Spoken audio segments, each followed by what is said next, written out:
성경 66권 가운데 여자의 이름으로 명명된 책이 몇 권 있죠? 2권이 있습니다. 여자 이름으로 성경책 이름이 되어 있는 게 2권이 있습니다. 그 2권이 누구의 이름이죠? 하나는 오늘 본문에 나온 룻, 또 한 사람은 에스더, 이 2사람입니다. 에스더는 이방 땅인 페르시아 제국에서 아스에로 왕의 왕비가 되었습니다. 오늘 본문에 나온 룻이라고 하는 여인은 이방 땅인 모압 지역에 살다가 베들레헴으로 이민을 와서 보아스의 아내가 되었습니다. 이 룻은 매우 유대인의 역사에서는 중요한 여성의 위치를 차지하게 됐습니다. 보아스를 만난 것 때문에. 룻은 보아스를 통해서 오벳을 낳고, 오벳은 이세를 낳고, 이세는 다윗 왕을 낳으니라. 다시 말해서 이 룻이라고 하는 여인은 정말 보잘것없는 이방 여인, 가난한 여인, 눈물의 여인이었지만은 보아스를 만나게 됨으로써 다윗의 증조모가 되는 그런 굉장히 중요한 위치를 갖게 됐습니다. 또 잘 아신 대로 에스더라고 하는 여인은 유대민족이 전부가 멸망될 수밖에 없던 위기에서 죽으면 죽으리라고 하는 각오로 결심하고 기도해서 민족을 구해서 예수 그리스도가 유대 땅에 오는데 통로가 된 사람이 에스더입니다. 이 두 여인이 아주 유대 역사에는 대단한 위치를 차지하고 있다고 하겠습니다. 이 룻기서는 넉 장으로 아주 짧습니다만은 하나님의 큰 구원의 은혜와 섭리가 담겨져 있습니다. 인생의 위기와 가정의 몰락 앞에서도 하나님께 돌아오는 자에 대해서 하나님이 얼마만큼 그에게 은혜를 베푸시는가. 비록 이방인이라 할지라도 하나님의 품에 안겼을 때 그 날개 아래 품어주시는 하나님의 사랑이 얼마나 놀라운지. 또 이 짧은 룻기서에서는 아름다운 효성, 노동의 신성함, 아름다운 노사관계, 그 무엇보다도 정말 비천하고 가난하고 절망과 과거와 상처를 안고 살아가던 이 여인이 보아스를 만남으로 인생을 역전한다고 하는 이야기가 기록되어 있습니다. 여러분, 보아스는 영적으로 예수님입니다. 보아스는 영적으로 예수님이고 예수님은 영적으로 우리의 신랑입니다. 우리의 인생에서 예수님을 만난 것보다 더 큰 인생의 역전이 없습니다. 예수님을 통해서 룻이 보아스를 통해서 인생을 바꾸고 하나님의 정말 쓰임받는 통로가 되듯이 저와 여러분도 예수님을 통해서 인생의 축복이 있기를 바랍니다. 예수님이 보았습니다. 이 얘기는 주전 1200년경, 그러니까 지금으로도 3200년 전에 사사시대에 일어난 이야기입니다.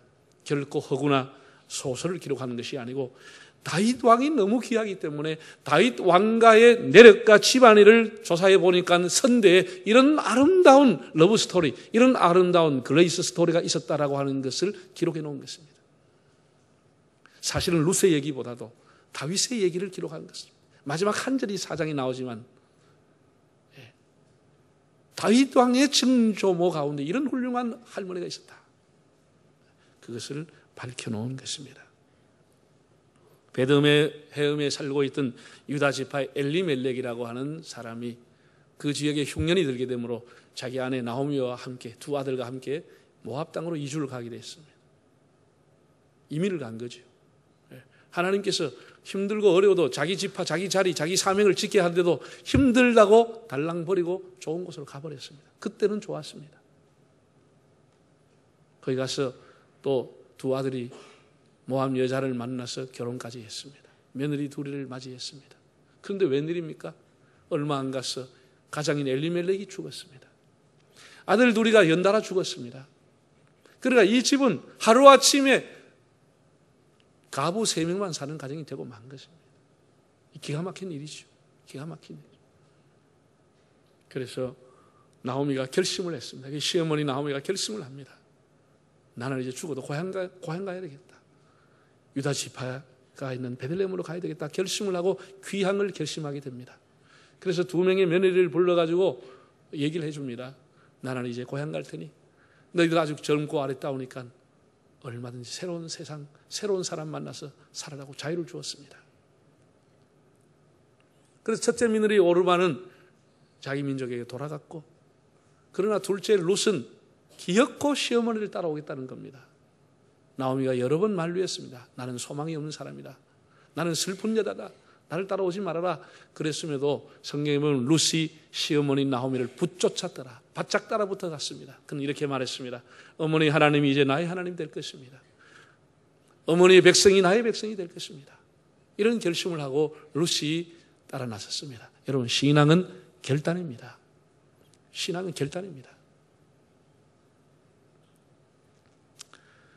그래서 정말 소망이 없는 빈털터리 시어머니를 따라 룻이 전혀 낯선 베들레헴이라는 곳에 와서 살게 됐습니다.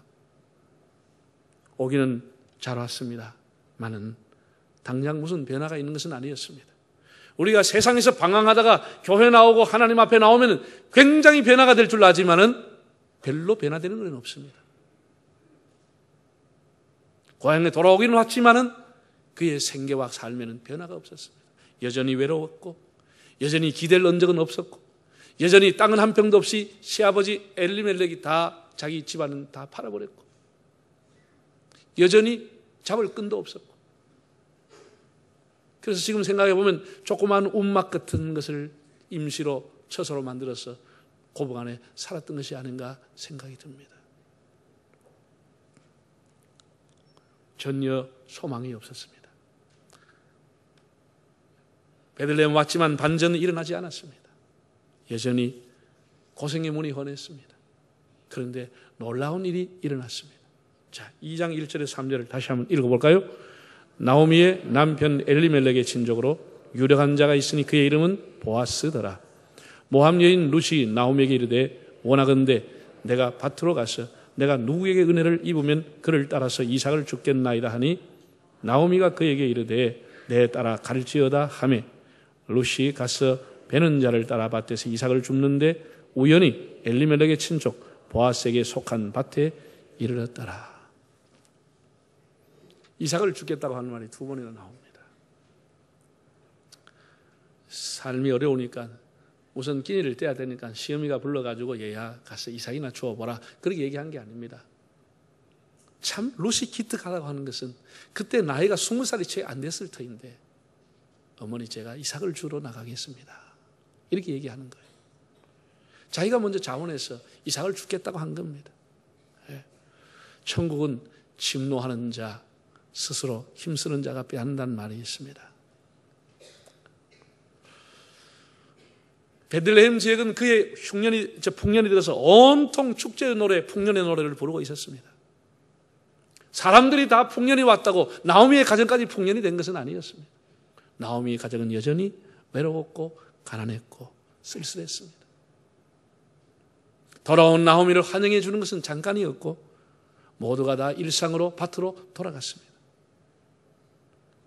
그냥 세월이 간다고 해결될 문제가 아니었습니다. 온 동네가 다 기뻐했지만 나오미의 가정은 기쁨이 없었습니다.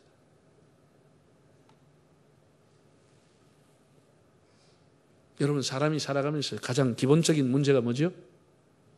생계라고 하는 겁니다. 생계라고 하는. 이 의식주라고 하는 것은 뭐 교육이니 취미니 이런 것은 사람이 어느 정도 형편이 되면 교육을 시키는 것이고 취미생활 하는 것이지 가장 중요한 기본은 생계입니다. 이게 안 되면 교육을 뭐 아무것도 못 하는 겁니다.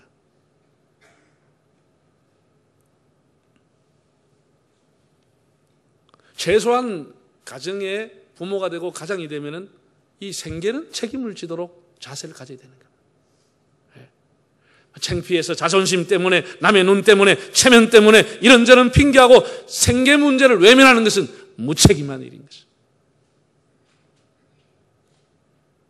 그 당시에 밭도 양도 직장도 없었던 가난한 가부가 할 수 있었던 일은 딱 하나밖에 없습니다. 물론 몇 가지가 있습니다. 아무것도 없던 가난한 가부가 할 수 있는 길, 첫째는 몸 파는 길입니다. 남의 집에 노예로 가는 일입니다. 그리고 할 수 있는 일은 남의 밭에 가서 이삭을 주어서 생계를 유지하는 일입니다. 이 룻은 결심을 했습니다. 와서 그 다음 날부터 입고 나간 것은 아니겠죠. 와서 시간이 가면서 여전히 쓸쓸하고 여전히 가난하고 외로운 자기를 보면서 이래서는 안 되겠다 라고 해서 결심을 하고 이삭을 주러 나가게 된 것입니다. 이삭을 주러. 이것이 대단한 용기요, 대단한 결단이라고 하는 겁니다. 하나님께서는 가난한 사람도 얼마든지 살 수 있게끔 제도를 만들어 놓았습니다.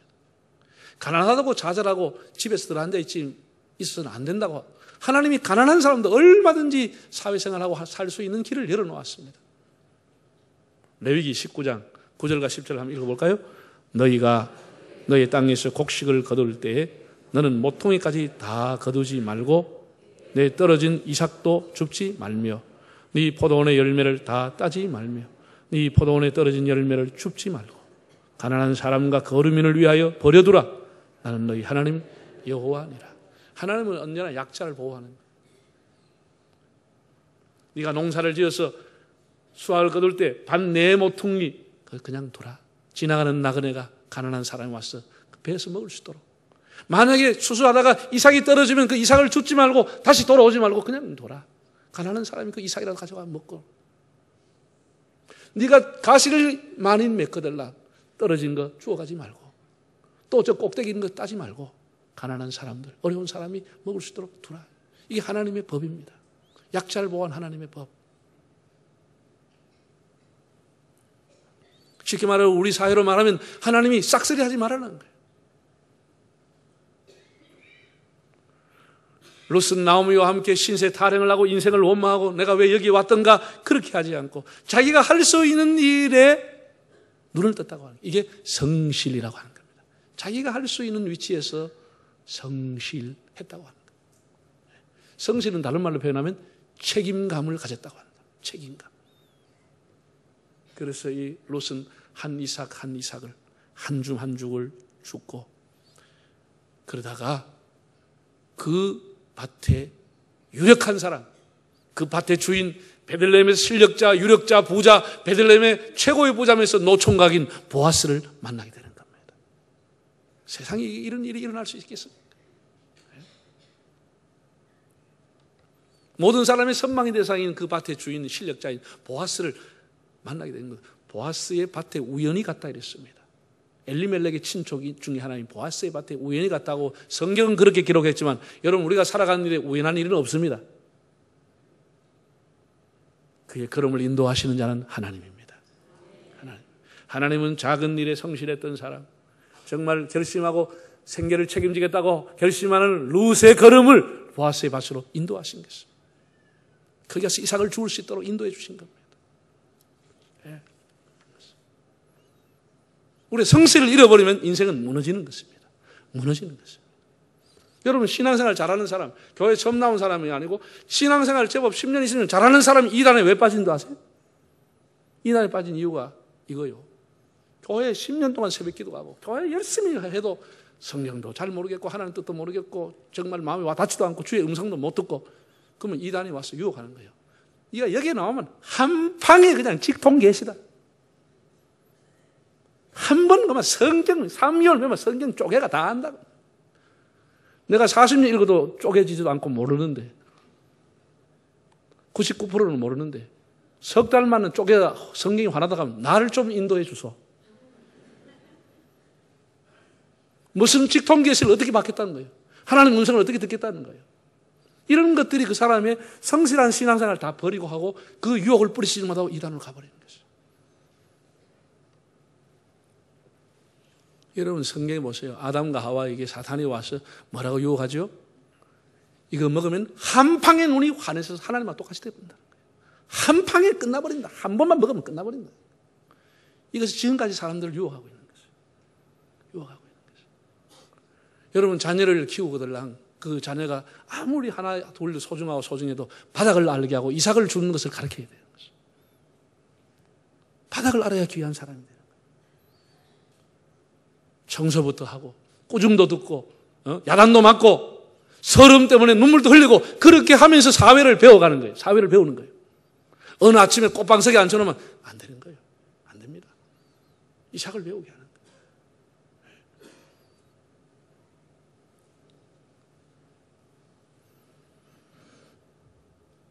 고생도 참을 줄 알고 눈물도 흘릴 만큼 흘리고 외로움도 겪고 그러면서 인생을 배우고 은혜가 귀한 것을 깨닫게 되는 것입니다.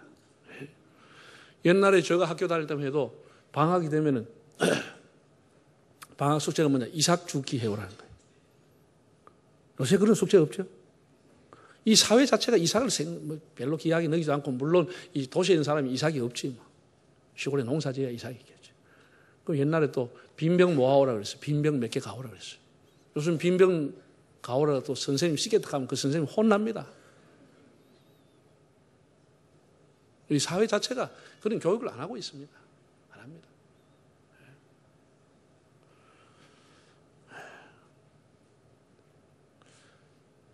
우리가 오늘 본문의 룻 기사를 통해서 룻이라고 하는 여성의 성실함.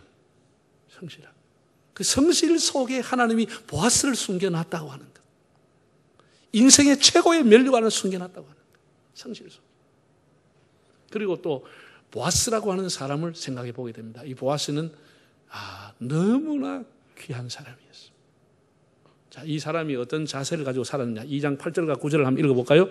보아스가 룻에게 이르되 내 딸아 들으라. 이삭을 주우러 다른 밭으로 가지 말며 여기서 떠나지 말고 나의 소녀들과 함께 있으라.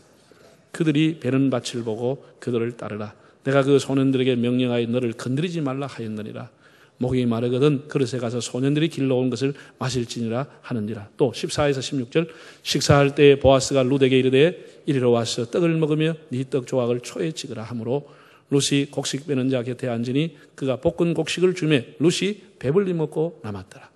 룻이 이삭을 주우러 일어날 때에 보아스가 자기 소년들에게 명령하여 이르되 그에게 곡식 단 사이에서 죽게 하고 책망하지 말며 또 그를 위하여 곡식 다발에서 조금씩 뽑아버려서 그에게 죽게 하고 꾸짖지 말라 하니라. 어떤 생각이 듭니까? 여러분, 굉장히 미안한 얘기지만 있는 사람은 없는 사람 사정 잘 모릅니다. 우리가 부유하게 자란 사람은 가난한 사람 사정 모릅니다. 늘 공부 1, 2등 하는 사람은 공부 꼬배하는 거 사정 모릅니다. 자가 왜 저렇게 뭐하는지 이해가 안 된다는 거예요.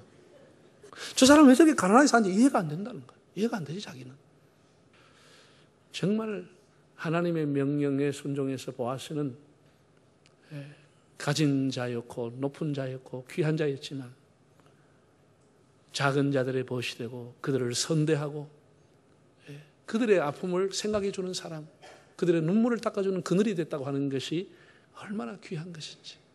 그래서 예수님의 조상이 되는 거예요. 그냥 아무나 되는 게 아니잖아요. 예수님의 조상이 되는 거예요, 보아스가.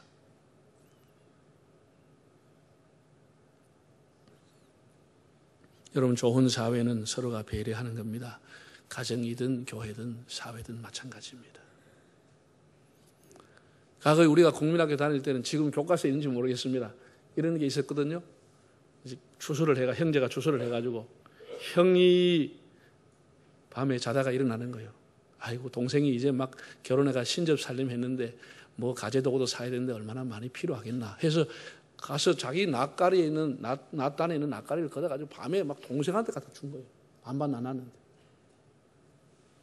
그런데 동생이 또 생각해 보니까 아이고, 나는 이제 뭐 둘이밖에 없는데 단촐한데 형님이 가족이 많으니까 형님이 아무래도 좀 많이 가져가야 안 되겠나. 그래서 밤에 이 동생이 또 가서 형님 낫가리에다 막 자꾸 갖다 얹어놔. 그거 수북해 주고. 그러니까 나중에 중간에 만나가지고 막 얼싸안고 막 영원히 잘 살았다 그런 얘기 아닙니까? 그러니까 그 제목이 뭐 우애가 좋은 형제인가 뭐 그게 의좋은 형제. 그게요, 이북에도 이 내용이 교과서에 실려 있답니다. 북한 교과서에도 이 내용이 이 내용은 실어놨답니다. 동무회도 실어놨답니다. 여러분, 보아스가 정말 귀한 것은 이렇게 배려했다고 하는 것입니다. 역지사지했다고 하는 것. 여러분, 교회는 밭입니다. 바울이 밭이라고 그랬습니다. 누구의 밭이냐? 보아스의 일하는 밭입니다. 보아스는 예수님입니다. 우리가 찬양대를 한다, 새가족 한다, 주일학교를 한다, 식당에 봉사한다, 전도한다, 모든 사람이 각각 이 밭에 와서 이삭을 줍고 있는 겁니다. 우리 대단한 거 아닙니다. 다 자기 맡은 자리에서 이삭을 줍고 있는 것입니다. 여러분, 하나님의 밭에서 성실하게 이삭을 줍기를 바랍니다. 이거 시시하게 생각하지 말고, 그 이삭 줍는 그 손길 속에 하나님이 면류관을 숨겨놓고 황금 보석을 숨겨놨습니다. 우리가 처음부터 하는 거 부끄럽지 않아요. 예? 여러분 축구 선수들, 예? 야구 선수들 처음부터 뭐 어디 공 줘요? 처음에는 다 주전자 주는 거예요. 물 떠오라고. 처음에는 공을 주는 게 아니고 물 떠오라 그래.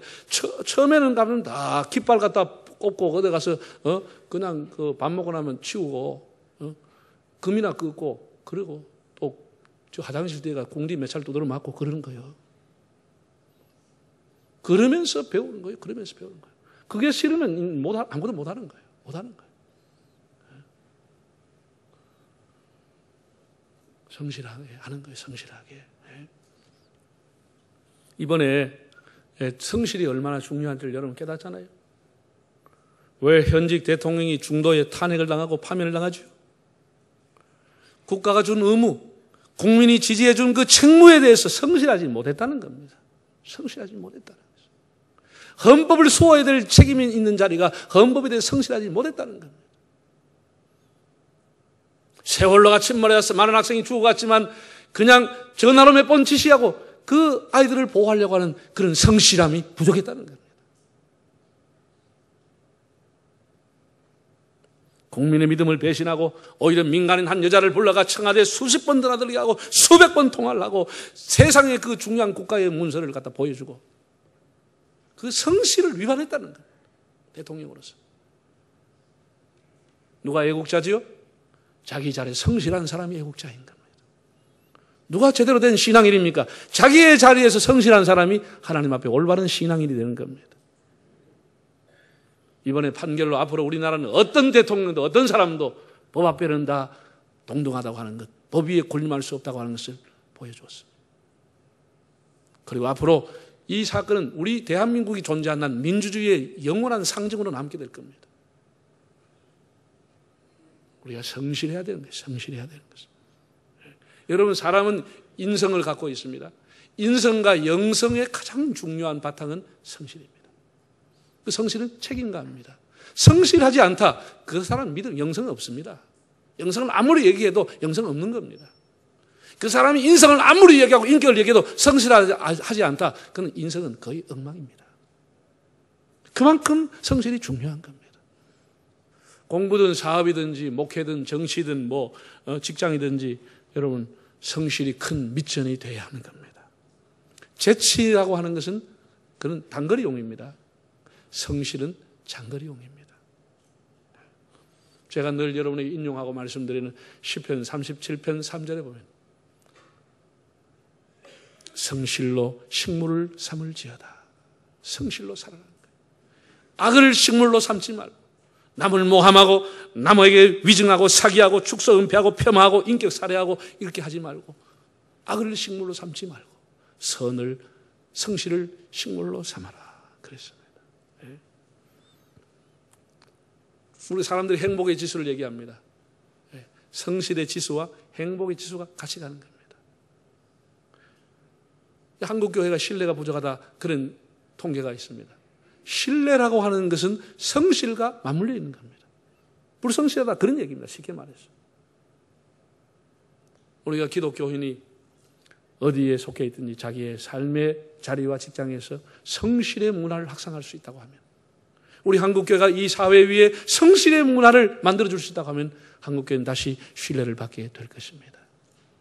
여러분의 가정과 삶의 자리에서 루카같이 성실함, 이삭을 줍는 그런 심정으로 작은 것이라도 귀하게 생각하는 성실함, 그리고 보아스와 같이 남을 배려하는 사회, 그렇게 해서 기독교의 성실 문화를 만들어가는, 확산시켜가는 여러분의 삶이 되시기를 바랍니다.